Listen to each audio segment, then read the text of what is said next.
जिद नहीं करते, थोड़ा सा खाओ।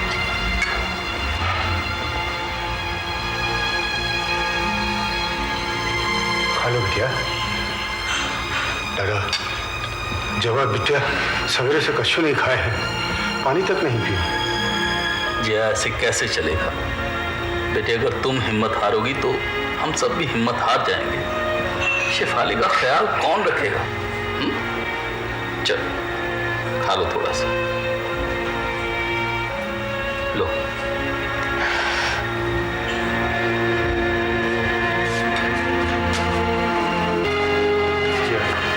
देखो जया बिटिया कछु खात नहीं, आप ही कोशिश करके देख लो।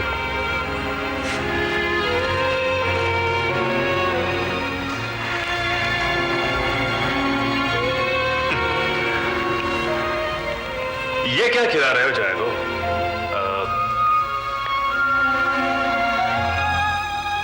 ये ले लो एप्पल।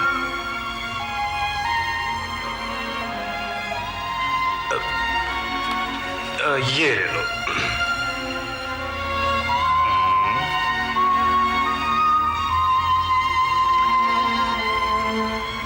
ठीक है ना, सही।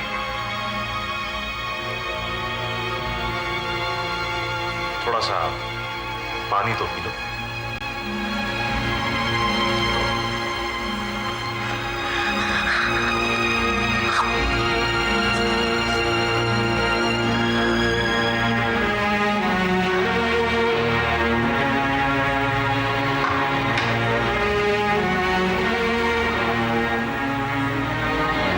जया,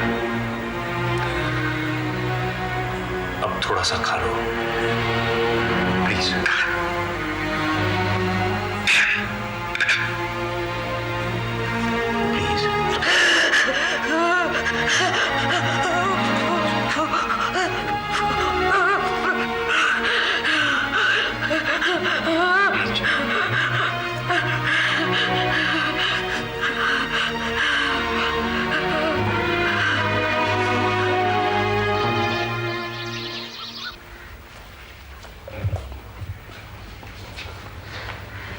तुम कहाँ जा रही हो? ऑफिस। आज? क्यों? आज में ऐसे कौन सी ताजुब करने वाली बात है? अगर तुम्हें मालूम होता ना तो आज के दिन तुम हरगिज नहीं जाती। आयशा, तुम अपनी ये तानेबाजी बंद करो। मुझसे ये सब सुबह सुबह इतना बर्दाश्त नहीं होता, और खास कर तब जब तुम पर और तुम्हारी जबान पर लगाम लगाने के लिए ममा नहीं होती। रूपाली, इस घर में अपनी मौसी की मौजूदगी की इंसल्ट कर रही है तुम। मौसी, आप इन सारी बातों से दूर रहें तो अच्छा है, खासकर इस लड़की से, क्योंकि ये है ही मुसीबत की जड़। इसका इस दुनिया में कोई इलाज नहीं। अच्छा, मेरा कोई इलाज नहीं है? जरा मुझे बता सकते हैं ऐसा कौन सा डॉक्टर है जो तुम्हारा इलाज कर सके? मैं जिंदगी भर खुशी खुशी उसे कमा के देती रहूंगी क्योंकि उसने तुम्हारा इलाज किया। आखिर तुम दोनों लड़ क्यों रहे हो? सच पूछो तो मुझे कोई वजह नजर नहीं आ रही तुम दोनों के लड़ने की। आप बिल्कुल सही कह रही हैं। मैं बाहर तैयार होकर आ रही थी, इस बेवकूफ लड़की ने मुझे परेशान करना शुरू कर दिया। मैं बेवकूफ हूँ? हाँ तुम हो। अच्छा चुप चुप, चलो दूध पी लो, कम ऑन। नहीं। आखिर प्रॉब्लम क्या है आयशा? मेरी प्रॉब्लम यह है कि आज ये ऑफिस जा रही है। कल इसके अपने इकलौते भाई की मौत हुई और आज ये ऑफिस जा रही है। मासी, ये लड़की बहुत खुदगर्ज है और इतनी एम्बिशियस है कि आज के दिन इसे करियर और अपने ऑफिस के अलावा कुछ भी नहीं सोच रहा। आयशा, जाने दीजिए मौसी, इसे जो सोचना है सोचने दीजिए। इसकी सोच अगर इतनी छोटी है, अगर इसे लगता है कि मैं बहुत खुदगर्ज हूँ और मुझे सिर्फ अपनी करियर की चिंता है, तो इससे मुझे कोई फर्क नहीं पड़ता। ऐसी बात मत करो रूपाली। वो ऐसी बातें इसलिए कर रही है क्योंकि उसे शेखर की मौत का दुख हुआ है। तो आप क्या कहना चाहती है कि मुझे कोई दुख नहीं? मुझे अपने भाई की मौत का कोई गम नहीं? मैं ऐसा कुछ नहीं कह रही रूपाली, बल्कि मैं तुम लोग को समझ रही हूँ। मैं जानती हूँ कि तुम लोगों को कैसा महसूस हो रहा है। आयशा, वैसे ही शेखर की मौत को लेकर बहुत सारी परेशानियां खड़ी हो गई हैं। अब तुम इस बात से परेशान मत हो कि रूपाली ऑफिस जा रही है। हर इंसान का दुख जाहिर करने का तरीका अलग होता है। अब शिखा को ही देख लो, जब से उसे शेखर की मौत का पता लगा है तब से वो रूम से बाहर ही नहीं आई। जया बुआ और इंदर अंकल से मिलने तक नहीं गई। यहाँ तक जब शेखर को ले जा रहे थे वहां भी नहीं आई। क्या उसे दुख नहीं हुआ? मैं जानती हूँ आयशा, तुम डिस्टर्ब हो और रूपाली भी डिस्टर्ब है। हो सकता है रूपाली को लगता हो कि ऑफिस जाके उसका दुख थोड़ा कम हो जाएगा। मौसी, ये सारी बातें इस बेवकूफ लड़की की समझ में नहीं आएगी। इसे जो सोचना है इसे सोचने दो।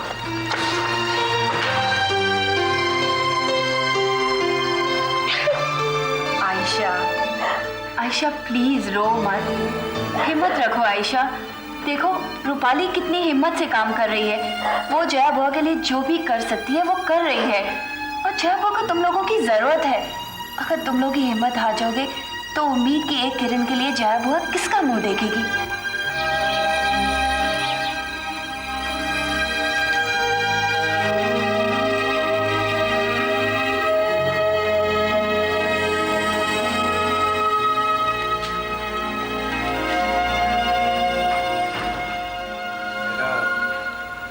जया बेटा वो सोई है।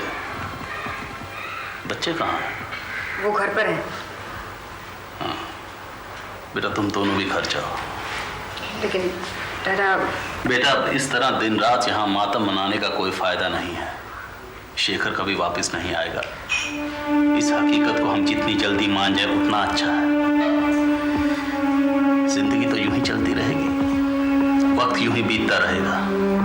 अगर तुम लोग ना भी जीना चाहो तो तुम्हारी जिम्मेदारियां तुम्हें पुकारेंगी जीने के लिए। इसलिए बेटा घर जाओ, आराम करो और कल दोबारा काम शुरू करो। और डेरा आप? बेटा मैं और सत्य सिंह अब यहीं रहेंगे। इस जगह को दोबारा से घर बनाना है। घर इंसानों से बनता है, दीवारों या अपने बेटे के गम में रोती हुई औरत से नहीं बनता। कम से कम शेफाली के लिए मुझे ये घर बनाना है। उसकी कोई गलती ना होने के बावजूद भी खामखा उसे तकलीफ उठानी पड़ रही है। प्रीति तुम जाओ जाओ बेटा, कभी कोई ज़रूरत हो तो मुझे बुला लेना। उस घर की जिम्मेदारी अब तुम्हारे कंधों पर है। जी दादा। जाओ बेटा।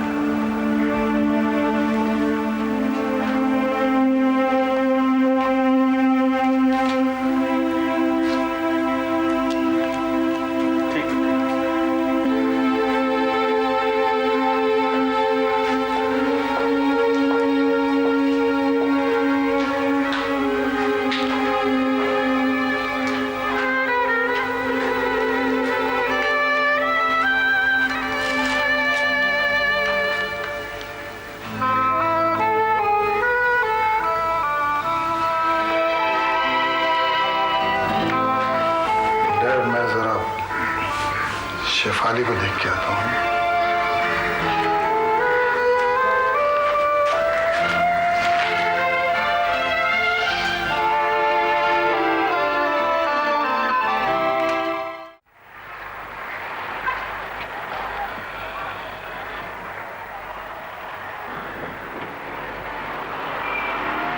प्रीति, गाड़ी जरा ऑफिस में ले लो। ऑफिस में? क्यों? मैं देखना चाहता हूँ, शायद वहाँ पे कोई काम हो। कुछ जरूरी काम है? और वो प्रीति, जब ऑफिस पहुँचूंगा तभी तो पता चलेगा ना कि अर्जेंट काम है या नहीं। ओह,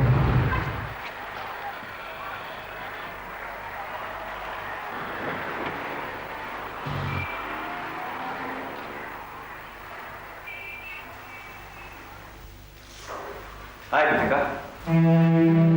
रवि?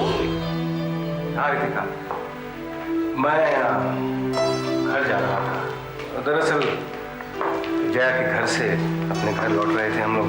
मैंने सोचा जरा आके तुमसे मिल लूं। कैंपेन में बहुत कम दिन बाकी हैं और मैंने सारा बोझ तुम अकेली पर लाद दिया है। इसमें बोझ वाली तो कोई बात ही नहीं है। ऐसा कोई काम नहीं है जिसे संभाला ना जा सके। रितिका, तुम्हारा चेहरा देख के मैं जान सकता हूं कि तुम भी दिन रात काम कर रहे हो। काम तो मैं वैसे भी करती ही रवि, क्योंकि कैंपेन लॉन्च करने में कुछ ही दिन बचे हैं। भाग दौड़ तो होती ही रहेगी, इसलिए ज्यादा मेहनत भी करनी पड़ेगी। मेहनत तो करनी पड़ेगी, लेकिन सेहत का भी तो ख्याल रखना जरूरी है ना। आप बिल्कुल फिक्र मत कीजिए, मैं ठीक हूँ। और काम का सारा बोझ आपने मेरे सर पे डाल दिया है, ये सोचकर आप गिल्टी फील मत कीजिए प्लीज, क्योंकि आप भी तो छुट्टी पर नहीं है ना। आपकी फैमिली में इतनी बड़ी ट्रेजेडी हो गई है, इस वक्त काम से ज़्यादा ज़रूरी ये है कि आप अपनी फैमिली का ख्याल रखिए। थैंक यू रितिका, तुम हालात को समझ रही हो, इसके लिए मैं तुम्हारा शुक्रगुजार हूं। लेकिन मैं अगले कुछ दिनों तक शायद ऑफिस नहीं आ पाऊंगा। मैं समझ रही हूँ, मैं हूं ना। Thank you. चलना चाहिए, बाहर प्रीति मेरा इंतजार कर रही है। बाहर? आपको उन्हें अंदर बुलाना चाहिए था, मैं बुला के लाती हूँ। नहीं, आज नहीं, मैं चलता हूँ। And thank you.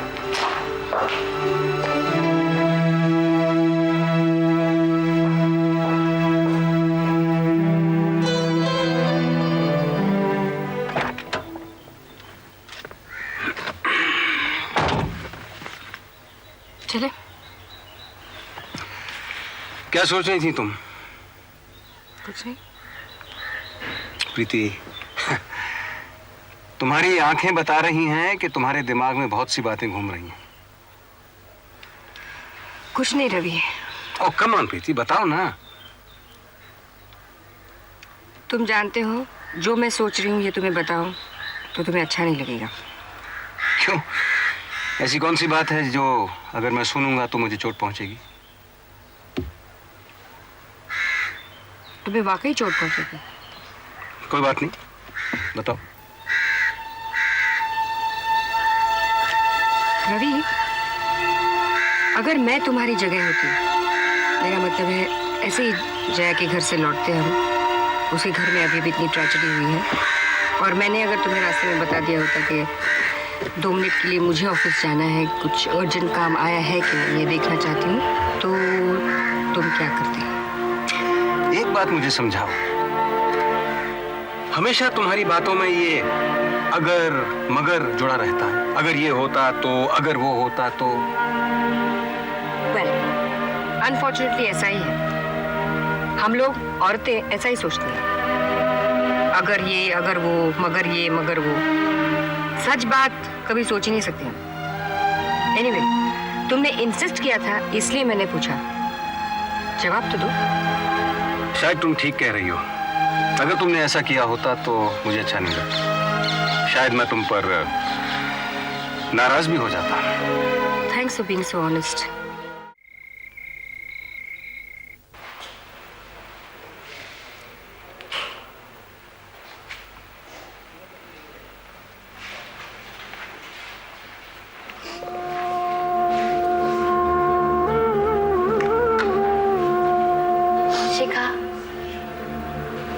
शिखा, मुझे अकेला छोड़ दो प्लीज, मुझे अकेला छोड़ दो।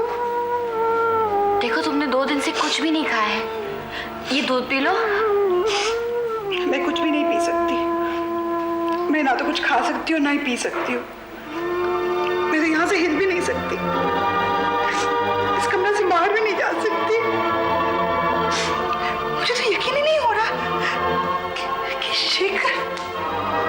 शेखर मर गया है।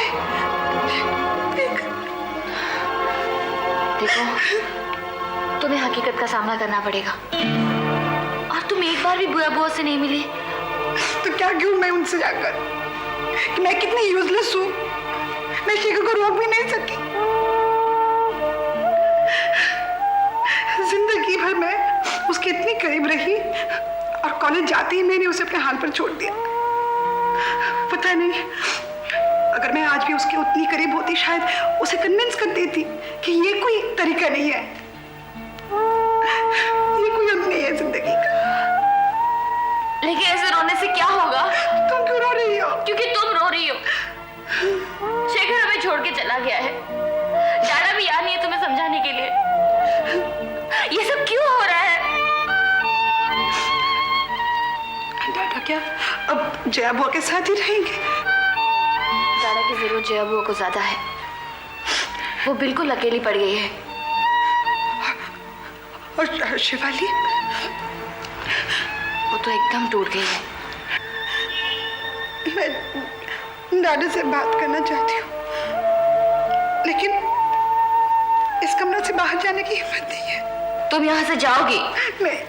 चलो डाडा को फोन करते हैं। नहीं, तुम मेरी तरफ से बात कर लेना। शिखा प्लीज। छोड़ दो मुझे, छोड़ दो। कम से कम मेरे लिए दूध तो पी लो। रख दो, रख दो, मैं पी लूंगी।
भगवान ने शेखर को हमारी झोली में डाला था, आज उसे हमने वापस लौटा दिया। जाते समय शेखर ने एक खत लिखा है, वो पढ़ लें।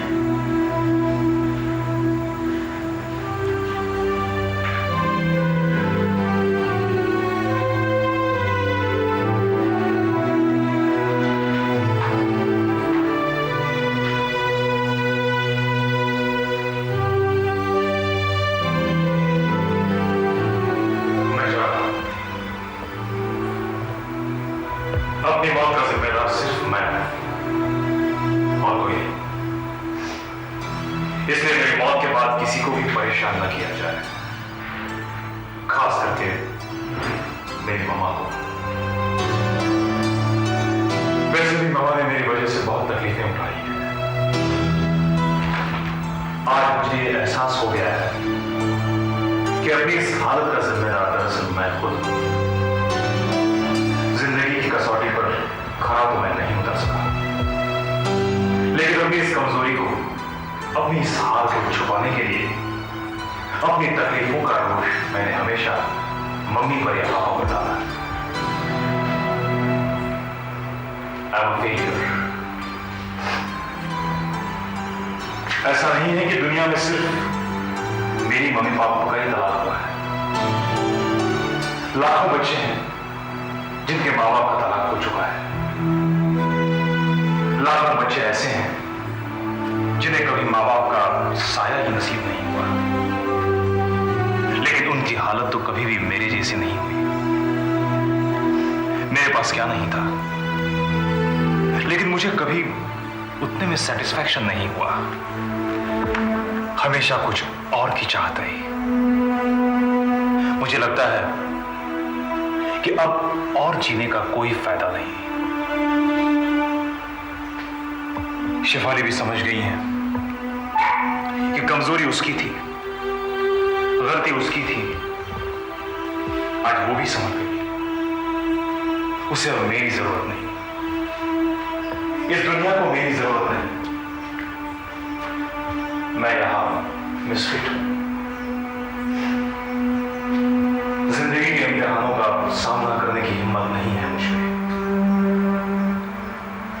अब की बार भगवान के पास जाऊंगा तो उनसे कहूंगा कि अगले जन्म में मुझे और कुछ दें या नहीं, डरपोक कभी ना बनाए। इतनी हिम्मत दें कि अपनी लड़ाई खुद लड़ सकूं। मैं चाहता हूं कि मेरी मौत का गम कोई ना करे, कोई रोए नहीं, क्योंकि आपके आंसू मुझ तक पहुंचेंगे और मुझे उससे और ज्यादा दुख होगा। मामा हर ट्रेजेडी के बाद अब और भी ज्यादा मजबूत हुई है और ज्यादा कामयाब हुई है। मुझे यकीन है आप इस ट्रेजेडी से भी जल्दी ही उबर जाएंगे और ज्यादा कामयाब होंगे। मैंने हमेशा वादे किए हैं, कभी निभाए नहीं। न मम्मी से किया हुआ कोई वादा निभाया, न पापा से किया, न ही शेफाली से या किसी और से किया कोई वादा निभाया। मैंने किसी और से भी एक वादा किया था और अब वो भी अधूरा रह जाएगा। अम्मा, मेरी एक ख्वाहिश है, एक आखिरी ख्वाहिश, इसे आप पूरा कर देना। जेल में मैंने इरफान से वायदा किया था कि मैं उसे छुड़ा लूंगा। मैं तो नहीं कर सका, आप पूरा कर देना। इरफान हिम्मत वाला इंसान है, उसे जिंदा रहने की सजा हरगिज नहीं मिलनी चाहिए। उसे बचा लेना मम्मी, और मुझे माफ कर देना। मैं आप लोगों के लायक नहीं था।